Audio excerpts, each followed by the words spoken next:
الحمد لله رب العالمين والصلاة والسلام على رسوله الكريم محمد وعلى آله وأصحابه أجمعين.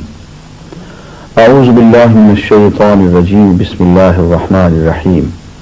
ألف لام را تلك آيات الكتاب المبين إنا أنزلناه قرآنا عربيا لعلكم تعقلون. صدق الله العظيم. ناظرین السلام علیکم. سورہ یوسف کے لیے تمہیدی کلمات میں کل عرض کر چکا ہوں.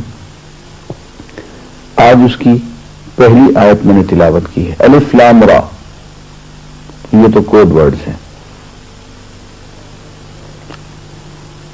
تلک آیات الکتاب المبین، یہ اس کتاب کی آیات ہیں جو اپنا مدعا صاف صاف بیان کرتی ہے. ہم نے اسے نازل کیا ہے قرآن بنا کر عربی زبان میں تاکہ تم اس کو اچھی طرح سمجھ سکو. لعلکم تعقلون، ہم نے کتاب مبین بنایا ہے. مبین جو اپنا مدعا کھول کھول کے خود بیان کرے، سیلف ایکسپلینیٹری ہو. اور پھر اس کو عربی زبان میں نازل کیا ہے، عربوں میں نازل ہوئی تاکہ، اور دنیا کی richest language for all times to come, تاکہ لعلکم تعقلون، تم عقل سے کام لو، اس کتاب کو سمجھ کے پڑھو اور ہدایت پا جاؤ. ناظرین، یہاں سے یہ معلوم ہوا کہ جو لوگ بار بار کی یہ رٹ لگا رہے ہیں کہ اس کتاب کو بغیر سمجھے پڑھ لینا چاہیے اور اتنا ہی کافی ہے، وہ ایک شدید غلط بات کی طرف لوگوں کو دعوت دے رہے ہیں. قرآن مجید بار بار تعقل، تدبر اور فہم کی دعوت دے رہا ہے، اور خاص طور پہ اس کتاب کو پڑھنے کے لیے اس کو بصائر اور بصیرت کی روشنی میں قرار دے رہا ہے. تو بغیر سمجھے اس کو پڑھنے پہ مطمئن ہو جانا یہ ایک شیطان کی چال ہے، جیسا کہ آگے چل کے اس کا ہم جائزہ لیں گے. سورہ یوسف میں جیسا کہ آپ قصہ پڑھتے ہیں، ایک اہم بات ہمارے سامنے آتی ہے، اور وہ یہ ہے کہ برادران یوسف نے یوسف کے ساتھ زیادتی کی. اس کے کرتے پہ جھوٹ موٹ کا خون لگا کے آ گئے اور اپنے باپ سے بھی دھوکہ کیا اور ایک اتنا بڑا جرم کیا. قرآن سے یوں معلوم ہوتا ہے کہ اگر بیٹے اتنی بڑی غلطی کر لیں تو باپ کے لیے ضروری نہیں ہے کہ ان کے ساتھ مقاطعہ کر لے یا انہیں گھر سے نکال دے. باپ تک یہ بات تو واضح ہو گئی تھی کہ اس کے بیٹوں نے یوسف کے ساتھ زیادتی کی ہے، لیکن باپ نے صبر کیا. فصبر جمیل، یہ کہہ کے اس شخص نے صبر کیا. ایک سبق اس سے یہ ملا کہ والدین کے لیے ضروری ہے کہ اولاد کی اصلاح کی کوشش کرتے رہیں اور اس معاملے میں جلد بازی نہ کریں، ان سے مقاطعہ نہ کریں، انہیں گھر سے نکال پھینکنے کی کوشش نہ کریں. اس پورے قصے میں اور اس پوری صورت میں حضرت یوسف علیہ السلام کا جو خطبہ ہے جیل کے اندر، وہ ایک ابھری ہوئی چیز ہے. سیدنا یوسف علیہ السلام کو جیل میں جانا پڑا اپنی پاک دامنی کی پاداش میں.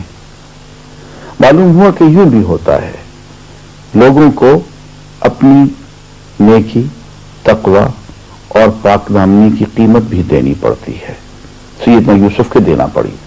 تو جیل میں ہے اور جیل میں دین کی تبلیغ کر رہے ہیں. ساتھی جو ہیں، زندہ کے ساتھی، وہ ارد گرد آ بیٹھتے ہیں. کوئی اپنے خواب کی تعبیر پوچھتا ہے، کوئی مسئلہ پوچھتا ہے، تو ان سے یوں مخاطب ہوتے ہیں کہ واقعہ یہ ہے کہ میں نے ان لوگوں کا طریقہ چھوڑ کر جو اللہ پر ایمان نہیں لاتے اور آخرت کا انکار کرتے ہیں اپنے بزرگوں ابراہیم، اسحاق اور یعقوب کا طریقہ اختیار کیا ہے۔ ہمارا یہ کام نہیں ہے کہ اللہ کے ساتھ کسی کو شریک ٹھہرائیں۔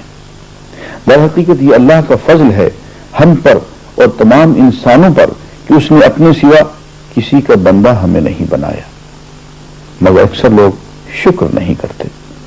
اے زندہ کے ساتھیوں، تم خود ہی سوچو کہ بہت سے متفرق رب بہتر ہیں یا وہ ایک اللہ جو سب پر غالب ہے؟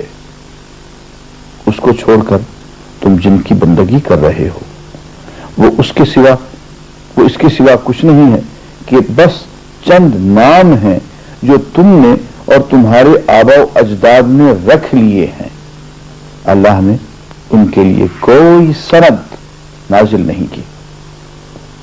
فرمانروائی کا اقتدار اللہ کے سوا کسی کے لیے نہیں ہے۔ اس کا حکم ہے کہ خود اس کے سوا تم کسی کی بندگی نہ کرو۔ یہی ٹھیٹھ سیدھا طریق زندگی ہے، مگر اکثر لوگ جانتے نہیں ہیں۔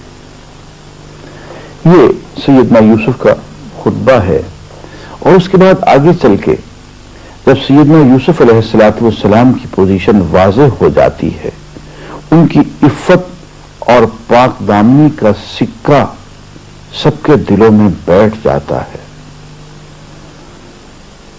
تو اپنی تواضع میں اتنا خوبصورت جملہ کہتے ہیں، ما ابرئ نفسی، میں اپنے نفس کی براءت نہیں کرتا، میں اپنے نفس کو پاک نہیں ٹھہراتا ہوں۔ ان النفس لامارۃ بالسوء، یہ نفس جو ہے یہ تو مستقل برائی پہ ابھارنے والا ہے۔ میں اپنے نفس کی براءت نہیں کرتا، میں اپنے نفس کو پاک نہیں ٹھہراتا ہوں۔ ان النفس لامارۃ بالسوء، یہ نفس جو ہے یہ تو مستقل برائی پہ ابھارنے والا ہے، برائی کا حکم دینے والا ہے۔ الا ما رحم ربی، ہاں یہ کہ میرا پروردگار خاص رحم کر دے اور انسان برائی سے بچ جائے۔ اب دیکھیے اتنا بڑا پیغمبر ایک بات کہہ رہا ہے۔ ناظرین، یہاں پہ میں یہ بھی عرض کر دوں کہ قرآن مجید میں نفس کا لفظ 3 موقعوں پہ آیا ہے اور 3 معنوں میں آیا ہے۔ ایک تو یہاں ان نفس لامارۃ بالسوء، نفس امارہ کے معنی، وہ نفس جو کہ برائی پہ ابھارتا ہے۔ شاہ ولی اللہ دہلوی اس کو بہیمیت کا نام دیتے ہیں کہ انسان کے اندر نفس امارہ ہے جس میں بہیمیت اور حیوانیت ہے، اس میں جانوروں کی چوپایوں کی صفات ہیں۔ انسان کے اندر ایک اور نفس بھی ہے، لا اقسم بالنفس اللوامہ، میں اس نفس کی قسم کھاتا ہوں جو مستقل ملامت کرتا رہتا ہے۔ اندر یہ ایک ملامت کرنے والا، ٹوکنے والا، یہ ایک آڈیٹر، یہ ایک محتسب، ایک قاضی، پولیس مین اندر ہی بیٹھا ہوا ہے، اس کو ہم ضمیر کہتے ہیں۔ یہ امر ربی اور روح کا مظہر ہے۔ شاہ ولی اللہ دہلوی رحمت اللہ علیہ اس کے لیے ملکیت کا نام دیتے ہیں کہ یہ فرشتوں کی صفات رکھتا ہے۔ تو انسان میں بنیادی طور پہ 2 نفس ہو گیا، نفس امارہ، نفس لوامہ، بہیمیت اور ملکیت۔ بہیمیت کیا ہے؟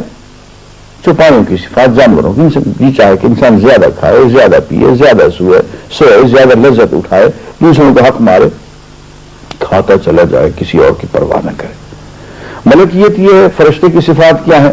نہ کھاتا ہے، نہ پیتا ہے، نہ سوتا ہے، نہ غافل ہوتا ہے، ہر وقت اللہ کا ذکر کرتا رہتا ہے، اپنی کوئی غرض نہیں، دوسروں کی خدمت کرتا چلا جاتا ہے۔ یہ دونوں صفتیں، دونوں ملک انسان کے اندر موجود ہیں، اور ان کی مسلسل کشمکش اور لڑائی رہتی ہے، اندر مستقل ایک دنگل جاری رہتا ہے۔ اس دنگل کے نتیجے میں یا تو نفس امارہ مستقل طور پہ غالب آ جائے گا تو انسان میرا حیوان کا حیوان بن جائے، دوزخ کا ایندھن بن جائے، یا ایسا ہوگا کہ نفس امارہ کو یہ نفس لوامہ رام کر لے گا اور نفس امارہ سے کہے گا میاں تم اپنے جو حقوق ہیں وہ میں تمہیں دیتا ہوں، تمہیں جزا بھی دیتا ہوں، تمہیں آرام بھی دیتا ہوں، تمہیں لذت بھی دیتا ہوں، لیکن دیکھو تھوڑا سا اس کو چینلائز کر لو، ہمارے ساتھ ساتھ چلو۔ یوں ضمیر جو ہے، روحانی تقاضا، فرشتوں کا تقاضا، وہ اس کو حیوان کو رام کر لیتا ہے اور ان دونوں میں ایک صلح ہو جاتی ہے، معاہدہ ہو جاتا ہے اور پھر اطمینان کی کیفیت ہو جاتی ہے، اطمینان سے منزل کی طرف رخ کرتے ہیں اور وہ منزل اللہ کی ذات ہے۔ جب یہ صورت بپا ہو جاتی ہے تو اس کو نفس مطمئنہ کہتے ہیں۔ یا ایتھا النفس المطمئنہ ارجعی الی ربک راضیۃ مرضیہ، اے اطمینان حاصل کر لینے والی نفس اپنے پروردگار کی طرف لوٹا، راضیۃ اس حالت میں کہ تو اپنے پروردگار سے راضی ہے، مرضیہ کہ تیرا پروردگار تجھ سے راضی ہے۔ فادخلی فی عبادی وادخلی جنتی، میری بندوں میں داخل ہو جا، میری جنت میں داخل ہو جا۔